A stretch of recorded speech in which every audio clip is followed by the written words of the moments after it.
have a terrible time keeping plants alive, but I try to keep this one alive. It's hard because I travel all the time.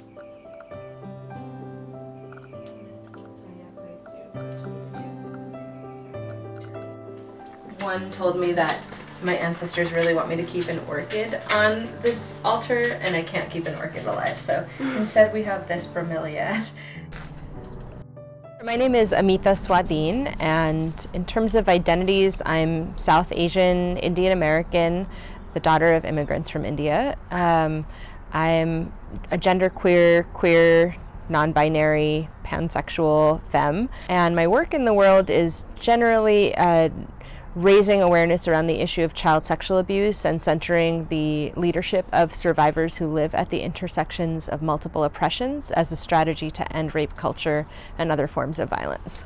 To me, a huge obstacle is that not enough of us have an intersectional analysis for how to end this violence.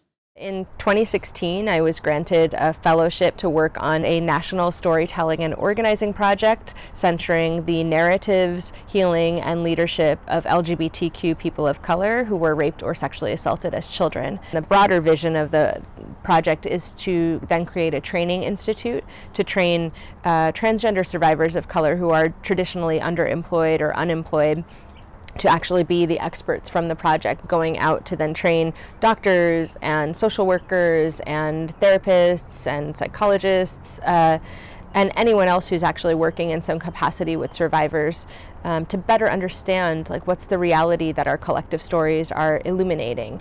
I wanted to have a vision of how these stories could actually be used in social justice work or in policy work or in philanthropy to help people's awareness shift, about what survivors are experiencing and what we really need to be well.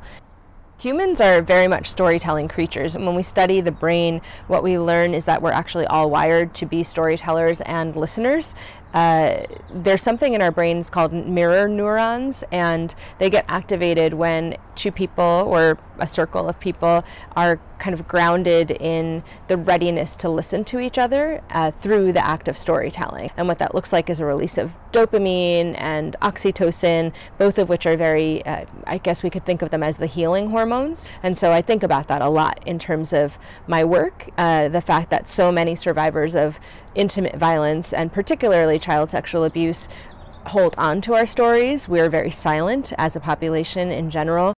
If you experienced isolation and shame around particular acts of violence in your life, then when you're able to be witnessed around those acts of violence or around the story of your survival, it creates a parallel neural pathway. And every time you benefit from that witnessing, every time you tell your story, every time those mirror neurons get activated, you're creating. The goal, I think, is to create more neural pathways around that experience of intimacy and being held and being seen and being supported than you have neural pathways around the experience of isolation and shame and stigma and silence.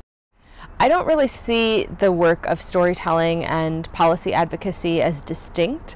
Policymakers are just people, and I have a master's in public policy, and what I really learned while I was in graduate school is that policymakers will propose legislation or advocate for legislation or tinker with legislation based on their understanding of a social issue, and generally their understanding comes from stories that they've heard over the years. And so my offering to the world of policy advocacy is to help more survivors tell our stories so that policymakers can better understand the reality of this violence and actually create legislation that makes sense for survivors' lives. That's why my work, I call it politicizing trauma, right? We have to politicize the issue of child sexual abuse so that everybody understands it is not a private issue.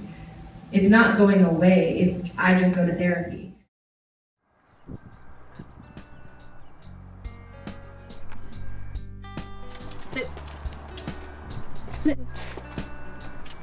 I've been active in this work for 20 years. I'm 40 now, and when I was younger, I just didn't know myself very well. When you grow up the way that I did, there isn't much room to know who you are or what you need at all. I was driven much more by anger when I was young, and that's okay. There's power behind righteous anger, and if we all learn to channel it not towards ourselves and not towards the people around us who we love or who are trying to love us, but actually at the forces that are dominating all of us, that's very powerful. being only angry all the time doesn't nourish your spirit. You know, Adrienne Marie Brown talks about this in her book Pleasure Activism, and we have to make the work of working toward a just world enjoyable. So I have understood at this point that political work and organizing work doesn't always look like campaigning door to door or a protest in the streets, that it's something as simple as having a cultivated, very carefully invited group of people over to your home and feeding them and speaking together for a night can also be political. I think it's such a privilege that I have had in my adulthood to experience so much love. And I don't think that love and obligation can ever coexist. You know, I think my family is learning how to love me because I've been teaching them through my boundaries. And I've had to learn that very humbling path of how do you really show up for someone that you love as a practice when you've hurt them.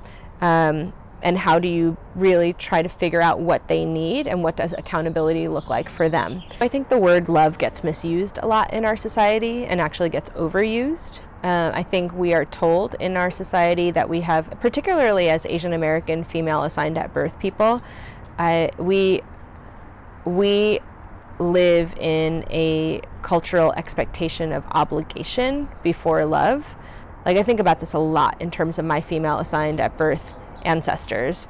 I don't think that many of them got to experience what I would consider love. There's a lot of trauma in my mom's family, and my mom's family is almost all women, obviously all Asian American women or Asian women back in India.